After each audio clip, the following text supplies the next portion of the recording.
Assalamualaikum warahmatullahi wabarakatuh. Salam sejahtera untuk semuanya. Selamat datang di my channel. Perkenalkan, nama saya Yeni Yuliati, NIM 51232327 UPP Bandung. Mahasiswa semester 3, Magister Pendidikan Dasar Universitas Terbuka UPPJJ Bandung.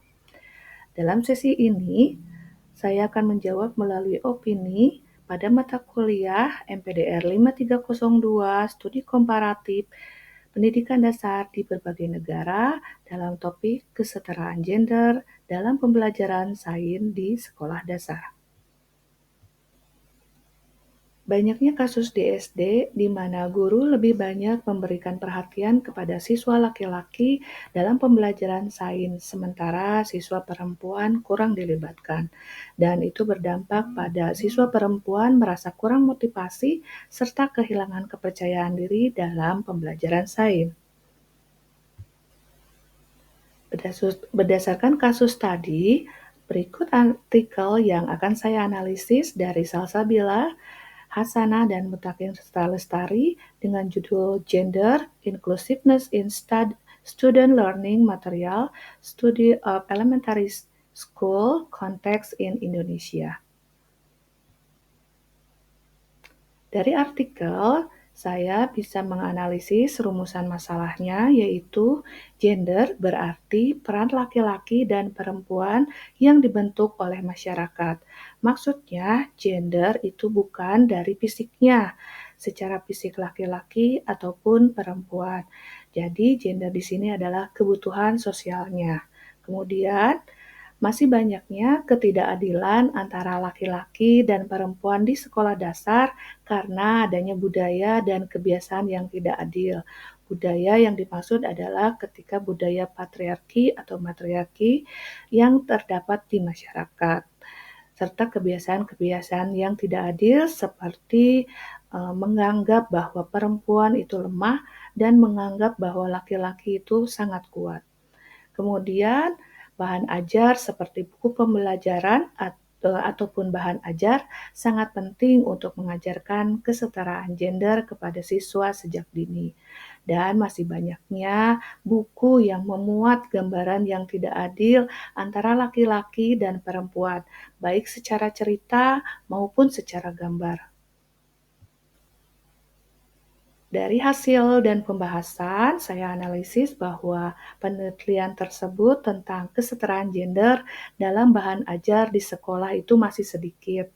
Kemudian masih banyaknya buku pelajaran yang menunjukkan stereotip, misalkan laki-laki selalu lebih kuat, selalu lebih pintar, apalagi ketika pembelajaran ilmu pengetahuan alam ataupun matematika, dan menganggap lemah perempuan di situ. Kemudian penting supaya buku pelajaran menampilkan laki-laki dan perempuan secara adil atau setara. Kurangnya buku pelajaran ataupun gambar dari laki-laki yang menunjukkan bahwa dia juga bisa melakukan pekerjaan perempuan.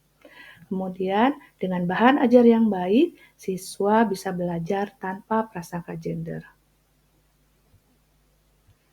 Selanjutnya, sekolah dan guru saya memiliki peran yang besar untuk mengajarkan kesetaraan gender tersebut. Saya selalu melakukan pembinaan kepada anak-anak berdasarkan kebutuhan mereka. Kemudian peraturan pemerintah supaya mendukung sekolah dalam kesetaraan gender. Timbulnya tim PPK di sekolah juga selalu mendukung hal tersebut. Sekolah masih membutuhkan lebih banyak bahan ajar yang adil dan guru-guru yang paham soal gender, melalui sosialisasi, melalui webinar tentang gender tersebut, dan yang mengharuskan adanya pelatihan bagi guru ataupun sosialisasi supaya berkesadaran bagi gurunya, bagi anak-anaknya tentang gender yang meningkat di sekolah.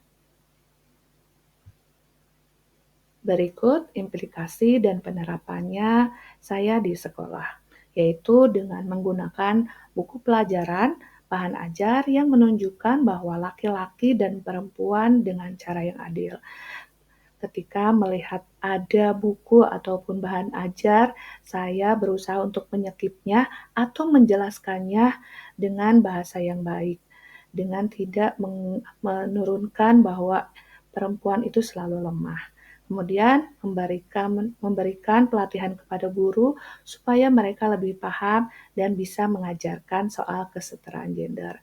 Terbuka dengan guru, mengajaknya sosialisasi tentang gender ataupun mengikuti kegiatan webinar tentang kesetaraan gender. Mengajak siswa berdiskusi tentang peran laki-laki dan perempuan tanpa stereotip. Mengajak mereka bercerita tentang cita-cita perempuan bisa dilakukan oleh cita-cita laki-laki. Begitupun sebaliknya. Dorong semua siswa laki-laki dan perempuan untuk ikut semua kegiatan tanpa membeda-bedakan, dengan pembelajaran diferensiasi, dengan pembelajaran inquiry yang mengajak mereka bekerja kelompok bersama. Sosialisasikan pentingnya menghargai perbedaan gender di sekolah dan selalu melibatkan orang tua serta masyarakat untuk mendukung pendidikan yang adil, setara bagi semua siswa. Kemudian kita juga sebagai pendidik harus terus memperhatikan dan memeriksa bahan ajar dan cara mengajar kita supaya tetap adil dan bebas bias gender. Dari analisis rumusan masalah, hasil, dan pembahasan, serta implikasi yang saya terapkan di sekolah, dapat ditarik kesimpulan bahwa penting untuk mengajarkan kesetaraan antara laki-laki dan perempuan sejak di sekolah dasar ataupun sejak dini, agar siswa tumbuh menjadi lebih menghargai, tidak memandang seseorang dari jenis kelaminnya. Walaupun sudah ada aturan dari pemerintah, masih banyak PR bagi kita sebagai pendidik untuk memastikan bahwa bahan ajar dan guru benar-benar mendukung kesetaraan gender. Semua pihak di sekolah harus bekerja sama supaya suasana belajar menjadi lebih adil, lebih ramah, lebih inklusif untuk semua siswa tanpa memandang gendernya. Terima kasih. Sekian dari saya. See you on my next channel. Assalamualaikum warahmatullahi wabarakatuh.